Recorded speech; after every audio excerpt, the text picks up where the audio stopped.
Hello bachcho, let's read the question. A mass of 1 kg is suspended by a thread. It is case 1 lifted up with an acceleration 4.9 meter per second square. Case 2 lowered with an acceleration 4.9 meter per second square. The ratio of the tensions is. सो बच्चों इससे relevant paragraph हम लोग check कर सकते हैं NCERT 11th part 1 page number 100 पर। So given है हमें एक बॉडी जिसका मास है 1 kg। अब इस बॉडी को हम लोगों ने सस्पेंड किया हुआ है with the help of a thread. So यहाँ दो केसेस गिवन है बच्चों। सबसे पहले केस में, केस नंबर 1 में हम बॉडी को अपलिफ्ट करते हैं विद एन एक्सेलरेशन 4.9 मीटर पर सेकेंड स्क्वायर।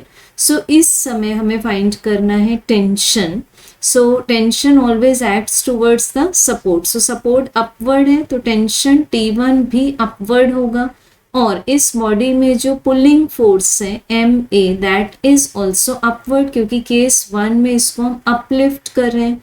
अब इसका वेट एक्ट होगा vertically downward. So this we have drawn the free body diagram of body in case number 1।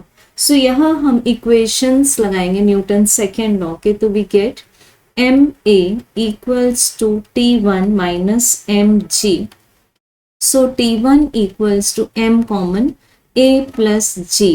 अब G को मान रहे हैं हम यहाँ पर 9.8, m की वैल्यू पुट कर दी 1, एक्सेलरेशन गिवन है 4.9 एंड G इज 9.8। सो यहाँ से हमें टेंशन T1 का आंसर मिल जाता है 14.7 न्यूटन। सो इसको ले लेंगे equation number 1।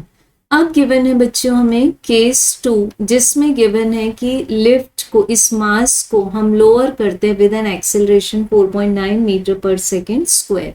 So again construct करते हैं इसका फ्री बॉडी डायग्राम। अगेन इसमें वेट का डायरेक्शन तो हमेशा वर्टिकली डाउनवर्ड होगा।